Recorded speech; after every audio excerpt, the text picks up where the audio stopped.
Hey, Bryn. Hi, Stan. How are you? Excellent, excellent. Nothing like technology. I think we were thinking the same thing at the same time. Agreed. So, I think yep, we'll coordinate better next time. I'm sure it yeah. was my fault.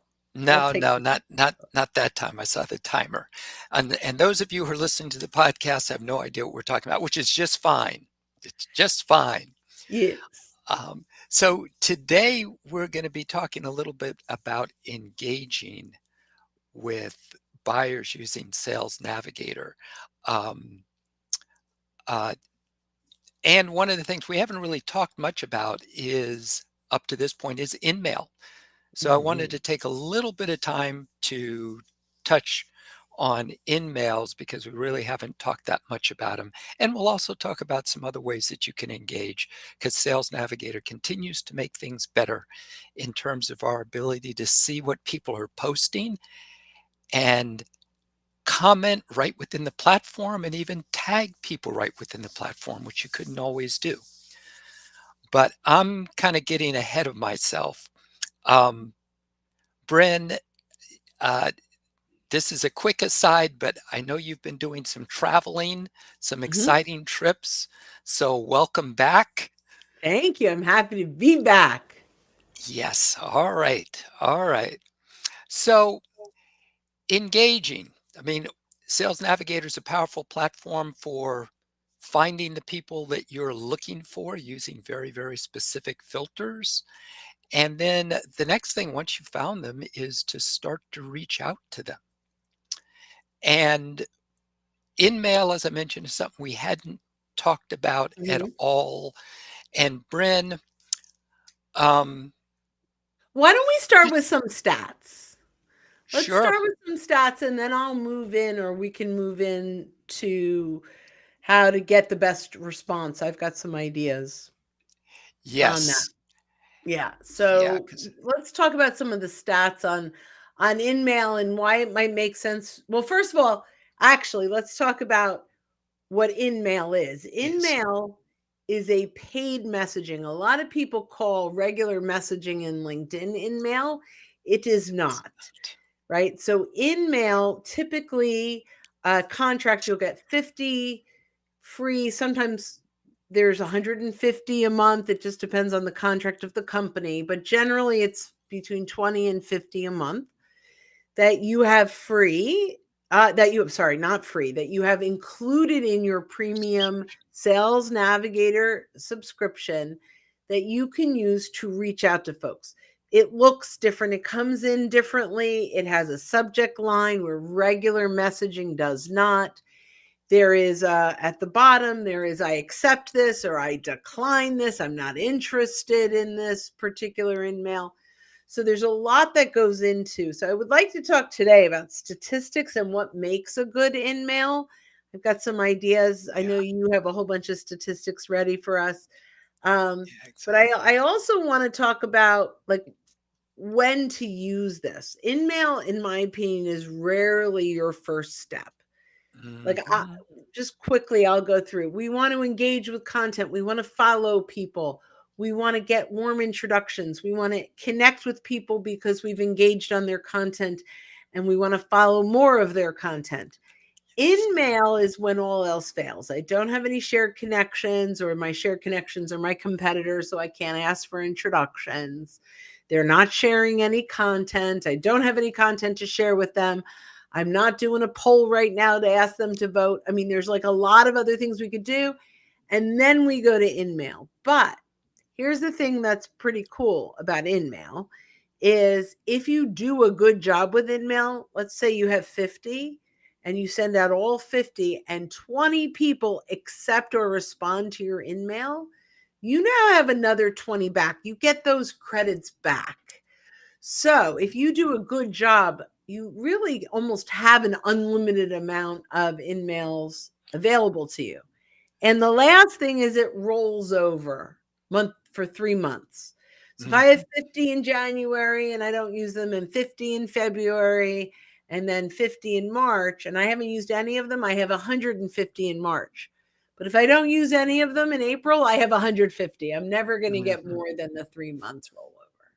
Exactly. Exactly. Yes. So as you said, it looks different, it operates different, and you led into what I was going to ask about was the when to use them and the part about it being the last thing that you want to do, not the first.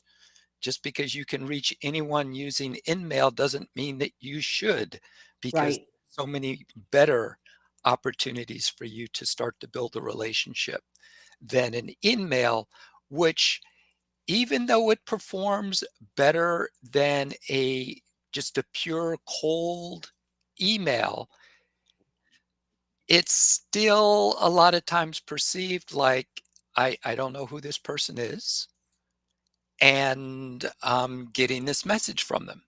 Hmm. Now, LinkedIn did do, as Bryn mentioned, a lot of research. They looked at all of the in-mails that were sent in 2022. And in-mails are 3 times more likely to be accepted than a cold call, Hmm. and 6 times more likely to be accepted than a regular cold email. So that's great.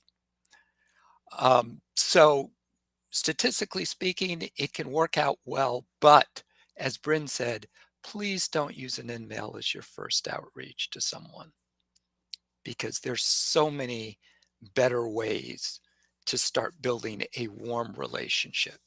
So just don't start with it. Now, uh, the the other thing about in-mail, which I learned recently, is if someone has an open profile Hmm. and you haven't found another way to reach with them, so you're down to the in-mail option. Because nothing against in-mails, it's just that engaging with content is a much better way to start the relationship. Um, but if someone has an open profile and you're sending them an in-mail, won't use up one of your in-mail credits. Now, you won't know that until you actually start to compose the in-mail. Hmm. At that point, you'll see that the person has an open profile. They won't ask you for a subject line, which is the first clue. And you can Right. send them the message, not use up one of your in-mail credits. Yeah, it's interesting because it will say in mail. Like the send button, I believe, still says it's like an in mail button, but it does come across as a regular message, not as an in mail message with that subject line, as you mentioned. So I think that's a big deal. Yeah. Yeah. Um, yeah, it I would be think, nice if we could search by uh, open profiles because you can send unlimited amount. But that said, again, the still it's not going to help your cold outreach if you yeah. have no other engagement. So I think that's important. Are there any other stats you want to mention before I jump into some of the things that we could do to have a more successful response within mail? The, there were a couple that I thought were really interesting. And one, members are 78% more likely to accept your in-mail if you view their LinkedIn profile first. That's a good one. Yeah.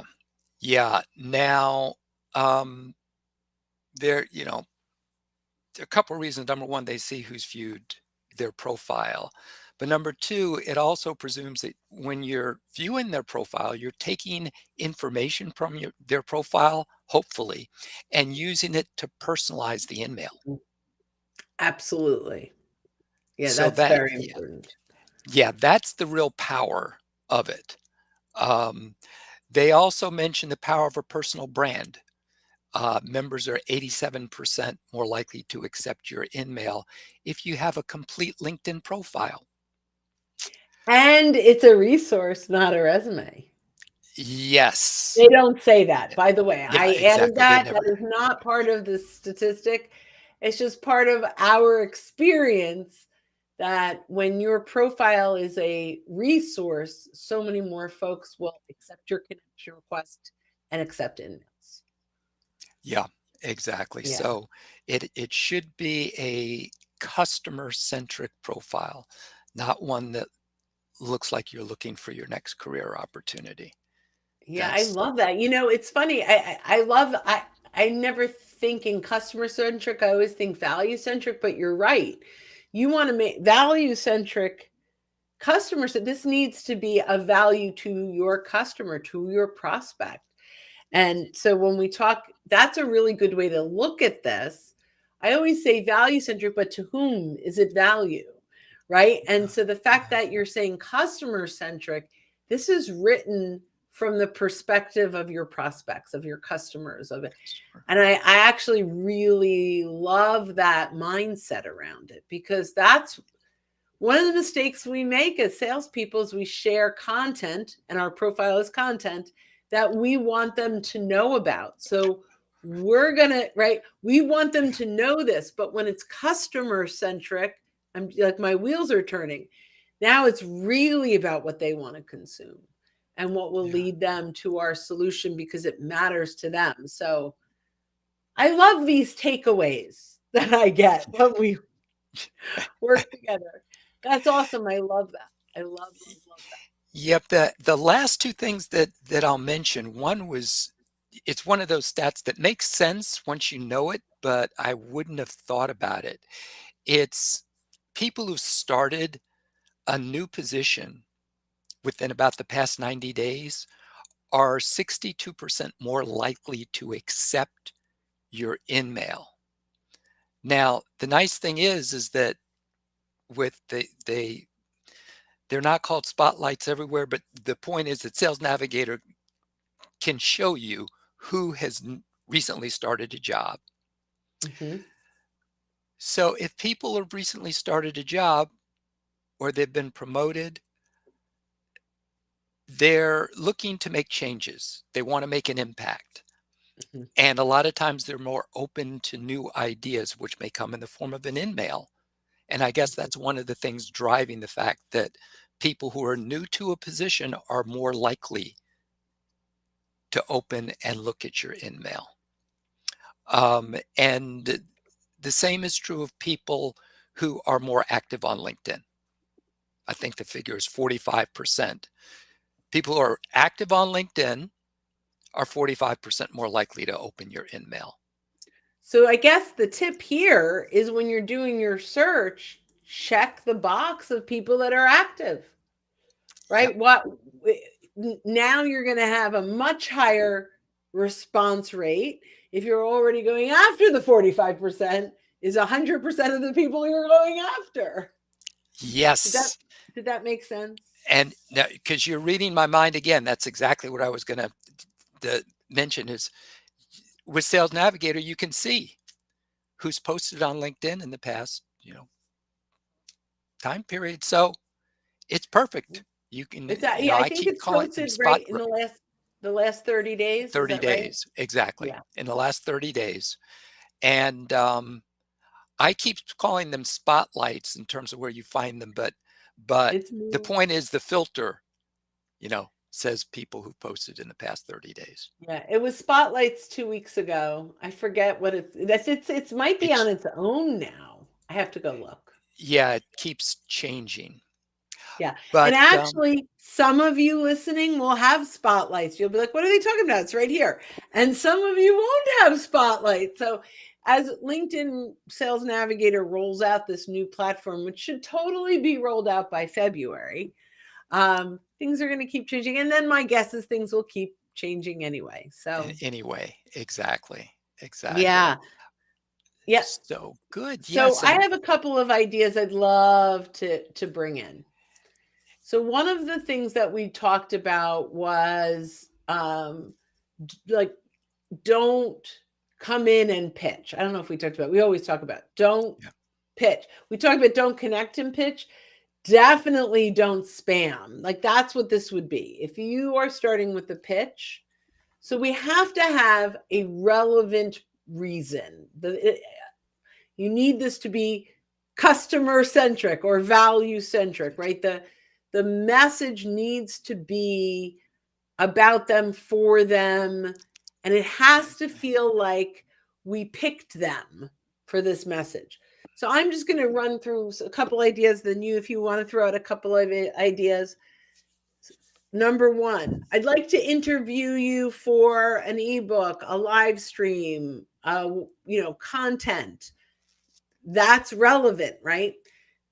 Number two, recently put out a poll and would love your one-click vote. You could put a link to the poll if you wanted to in the in-mail. I mean, there's asking them to contribute to something is typically a great way to use this. You can also start socially. Now, there are times where someone may use InMail where I would use a connection request. So you have to determine, but it might be, I really enjoyed your content. I'd love to, I'm following you. I'd love to learn more. Can I ask, who else do you follow? So you could start a conversation there and really make it social. Or I see on your LinkedIn profile, you follow these folks. Do you follow this person? Right. So you can use it to start a little bit more of a social conversation. Those I typically will do it as a connection request, but quite honestly, as I've hit my 30,000, it's not a bad idea for me to start doing it using my InMail that way for sure. How about that? So How about that? Yes. yeah. So Yes. that's one thing to think about. You mentioned make it personal. That subject line should be personal too. And it's got to be compelling. And HubSpot has a whole, if you actually Google HubSpot email headlines, you're going to get, or personalized email headlines. There's a ton in there that will give you ideas. It's some that we've used, but it's hyper personalized. However, now with AI and all these outreach, when you have like Stan, thought you'd like this, people actually now think that's spam. So hyper personalized, but you may not use their name Yes. there, right? And then use their name only once in the beginning. When you stick their name in the middle of a message, people know that this is AI or bots now, right? So it's Good like, point. Stan, here's all these great things that are happening. And I know you, Stan. Nobody writes like That that way. Nobody, naturally. yep. But these AI bots add the name in the middle so they think, oh, this really must not be a bot, but it is. But it is. So, Yeah. so make it personal, have a compelling subject line that's relevant to them. You could, I'm just going to throw a couple out and be careful with this first one that I'm going to say, but mention a shared connection. Hey, Stan, Bob Woods sends his regards. Hey, Stan, I was talking to Bob Woods. Your name came up. He says hello. It could be, if we had, let's say it's an alumni, like I could say, which I wish I were your alumni, but it's not smart. But I could reach out and say, hey, fellow Johnson and Wales graduate, if they are, right? Or if like my son is Rutgers, so I could go, are you question mark? Are you using LinkedIn? But like you find like what is the oorah, right? What is it that they say? You create that kind of personal connection. Another one that you could do could be, I loved your post on this. Congratulations on your new role. Because in Sales Navigator, if we've saved leads, they don't have to be a first degree connection for us to see new roles or alerts, right? So that new role from a second degree or beyond, that could be an in-mail opportunity. Yeah, exactly. Exactly. That's Um, one of the things that's powerful about Sales Nav. You don't have to be directly connected to them to see relevant activity.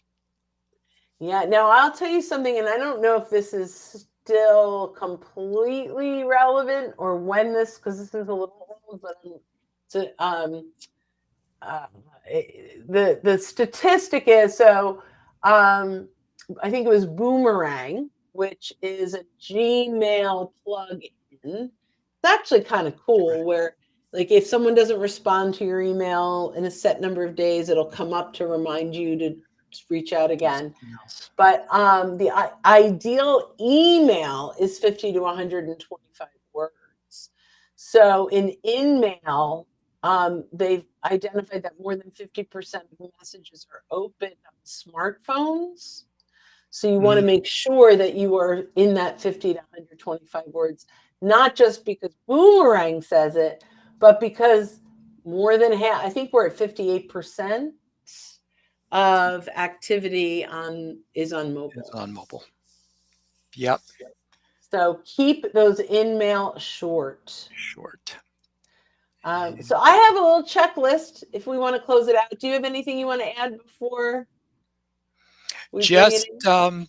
yeah, just ideas that other folks have found helpful with in-mails. If you've got a very, very targeted, specific webinar that you want to Mm, invite someone good. to that's I like that. purely value, that's one way to do it.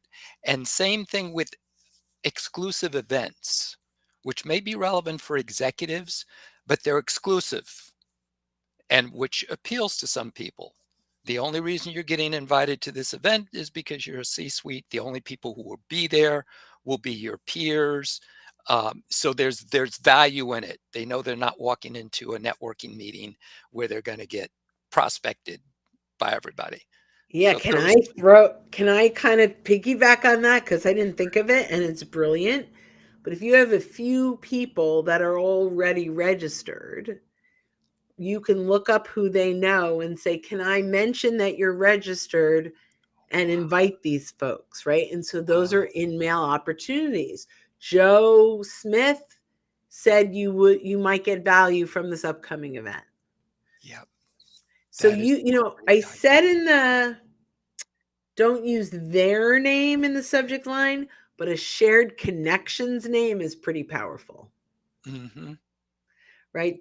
Great. Stan Robinson, Bob Woods said, right? So Stan gets an in-mail and says, Bob Woods says hello. He's going to read it. Yeah, So, yeah. it's So a I great love that. combination. So I think, yeah. We just keep getting like popcorn ideas off of this. Good deal. So let's see. You said you had a couple of things you checklist, and we can Oh, wrap up oh, with. oh, I wrote down a checklist of things to do. Let me pull it up. I forgot. So, number one, have a compelling subject line that's not too clever and isn't using their name. Mhm. Number two, make it about them. Focus on what's of value to them, not just what we want them to know. The goal of this is to get a response, to start a conversation. So make sure it is written in a way that's asking for a response, right? Yes. Like if they don't know what to To do, they'll do. do nothing. So Great it needs point. to have a call to action and a reason for them to respond. Keep it short and tight and make sure there's a clear, I guess this is almost like response, but a next step, a call to action, right? Action. What do I do now? I read this. What should I do? Now, recognize they're going to have an accept or a decline type of button. We want them to accept. So even if, or we want them to respond. So you could say, you know, if you're available, please let me know. If not, just say no, thank you in comments because I'll give your seat to someone else. So now, even if they're not interested, we get the credit for the in-mail back. Yep. Yep. That's a great idea. Great idea. Awesome. Well, All right, let's Bryn, bring this in for a landing. yes, thank you. That was it. We really just wanted to take some time to talk about in-mails because we hadn't covered them up till now. And as always, I get a bunch of takeaways from this. So, Bryn, thank you much. And Thank to, you. We'll talk to you yep, all soon. righty.